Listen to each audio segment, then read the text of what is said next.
chicks and amused. You gotta believe it. There's nothing you can't do if you can dream it every day. Hello everyone, welcome. This is week 12. It's the last week of Walking in This World by Julia Cameron.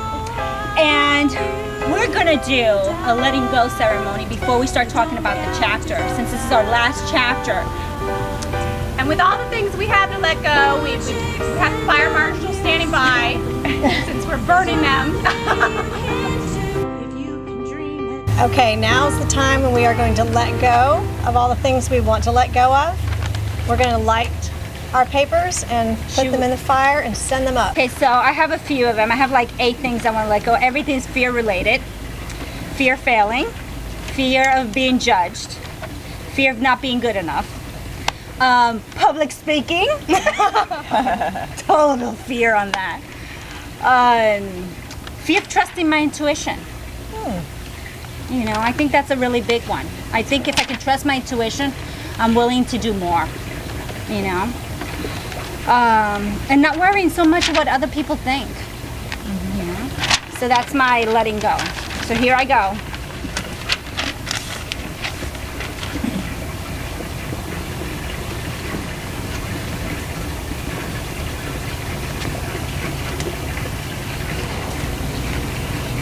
There it goes, let's go! Okay, what I'm letting go of, I'll share a couple. One is hesitation, as I mentioned, and it's kind of that just trusting your instincts and going for it. So I'm going to do that. And you mentioned something that I wonder if we all have, so I'll share that. Feeling not good enough. I think we all fear that. Yep. And distraction.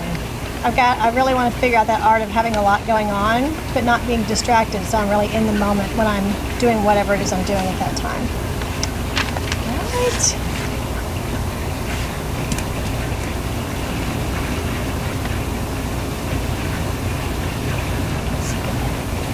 Yes.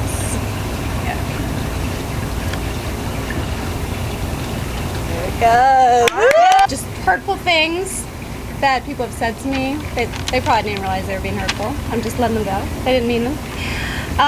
Disappointment of things not meeting my expectations. Regret over moving away further from the chicks. I gotta let it go. It's so good to see you. Beating myself up over not working on the book as much as I would like to. Fear of being rejected or not praised. Comparing myself to others, expecting to be able to do all the things with a young child as I was able to do without, like make progress. And avoiding making a writing schedule. I'm going to let that go. For whatever reason I'm afraid of that, I'm going to let that go and I'm going to try to make a schedule. I'm letting go of fear of like, I can't be constrained, but I need structure. Good. Okay, good. Okay. Burn, baby, burn. So I have a fear of fire. Apparently I'm going to have to let that go. For me, it's like worry about being good enough. I'm going to let that go. Not fitting into trends. Not meeting people's expectations. Bad hair days. That's just going to probably stick with me. You know, just worrying about the future and mostly I would say it's around people's expectations. So that's me, and fire. That's good. Good. There he goes. Go throw it in there. Marshmallows. Part of our end of the second book with Julia Cameron, Walking in This World, is we intend to move forward continuing to work on our respective dreams. And as a metaphor for our dreams growing and blooming and blossoming, Ms. Eva, hosting the Muse, had a wonderful idea for using this awesome plantable paper, which I did not know existed. So we are going to write 3 specific dreams on these neat papers of seeds, and we're going to plant them, and then whichever one sprouts first, we'll see if our dreams go along with it. Also, whoever is a subscriber already to our blog or on Facebook, our Facebook page, we are going to draw randomly someone to receive a free set of this plantable paper, so you too can plant your own dream. I did relate to the part where you talk about time, and you know, mommy needs time to write, and you try your best not to snap at people when you're working on a plot line in your head, and somebody comes up to talk to you, you know, trying to set aside time that is not around family, you know, that your family's not around, because they will interrupt, and you will snap their head off if you're in the middle of something, you know, working on a plot in your head. So I do relate to that one big time. So now I'm like, I've got to find time where it's not going to impact other people. But I love work on her that. saying when she says, oh yeah, I went to Tao, Yeah. right? And she said spends weeks there writing a book, and her family were constantly calling, when are you coming home? When Yeah. you come? And she was just focused. She needed to get it done. Yeah. You know. But she said, at the same in retrospect, time- it would have been better, Better, to, yeah. what you learned from that was to make a schedule Yes. of regular writing, to have your Yes. time in little increments, so that And- it's not this all at once, and having to that's- abandon your family. And not so worrying about what people think regarding when they Right. call you. You feel like you have to answer the phone. Yeah. This is your working time, and you know you have to make clear that during that time, your family or your friends do not interrupt you. Right. You know. I know, I like how she said she puts her phone on forward with a message that says, I'm writing between these hours, you know, leave a message or call back.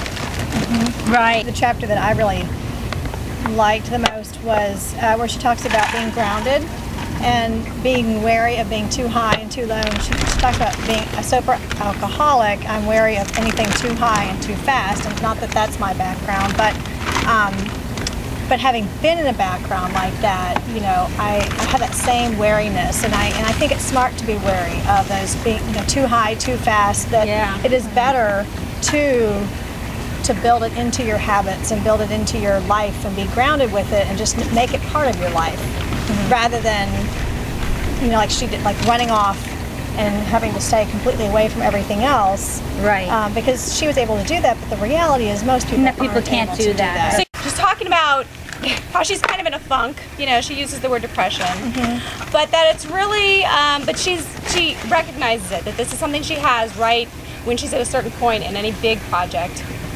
And she's wondering to herself, will I ever find the real substance of this piece? Trying to land a project, a book, a play, a song cycle, is like trying to land a big fish. I love this metaphor.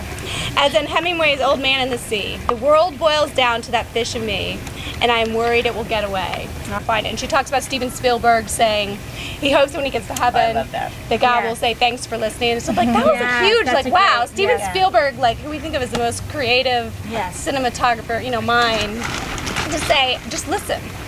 It's out there. The fish is there. Just go find it. I love that. No, I like that too. Being of Yes. service to others. Yes. You know how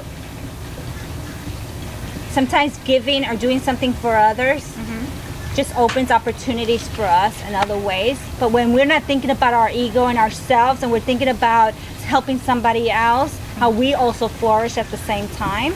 Right. I mean, that's metaphor for every. I mean, every religion talks aspect. about every. You know, Every aspect of every life. aspect of life. So, not to pat ourselves on the back too much, but as I'm reading this, which I was kind of wondering why it was at the end of the second book, but she kind of lays out like if you want to form your own group, like some guidelines. Well, she says the 12-week process. We've always adapted that to a 12-month process, but that's just us. So that aside, and the, you know, everybody must do morning pages every day, more of a guideline for us, but we, you know, appreciate that. We don't have self-appointed gurus, but she talks about the group size. And we did not know this before, but I remember Eva saying, like, I just thought maybe like 4 people would be a good size. Well, Julia Cameron is actually saying that the 4 people, I don't know, I didn't highlight. 4 people is ideal. That 5 is too many and 3 is too little. So if you can find 3 other friends, evidently 4 is a good size. So it's worked for us. Hope it works for you. Yeah. Also, number 3, she says, this is my favorite. She says, listen. We each get what we need from the group process by sharing our own material and listening to others. We don't need to fix one another. We're all equal peers here. But she specifically recommends, unbeknownst to us, Each group devises a cooperative creative song, and she puts it in quotes, of artistic recovery. Each group's song is unique to that group, I love it. like that of a pod or family of whales, initiating and echoing to establish their position.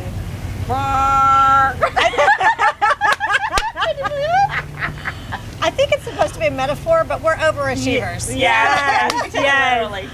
I mean, she talked about synchronicity, but I was reading this. And we like, didn't even read this. I That's the thought funny thing. you must have read somewhere about the 4 when you No. said we had to have 4. You No, wanted not at 4. all. You were just like, oh, let's just use See, it's my intuition. I need to trust it. and me to write it. We said, let's write. We need a theme song. I And know, that is perfect. That's awesome. So we are the perfect group. Yes. No perfection. no, Julia but Cameron, if you're listening to wait. We should say, okay, Yeah. so this is now our second Julia Cameron book that we finished. And while 4 Chicks and a Muse, the Muse is a lot of different things. We should acknowledge that today and many other days, Julia Cameron, you have been our muse, and we love your books, and thank you. So to acknowledge being at the end of Walking in This World, our second book, and of course we finished the first book together, and the whole point of these is to become unblocked creatively. I just think we should acknowledge that we have. I think we're all unblocked. Yes. We don't achieve everything we want to achieve exactly how and exactly when, but we are all moving forward on our creative projects. So, Well, what I would say is we're ready for the second book. The first book is The Artist's Way, by the way, which was kind of life-changing for all of us, and we did that one before we had the blog, and it was there was a lot of growth that happened then.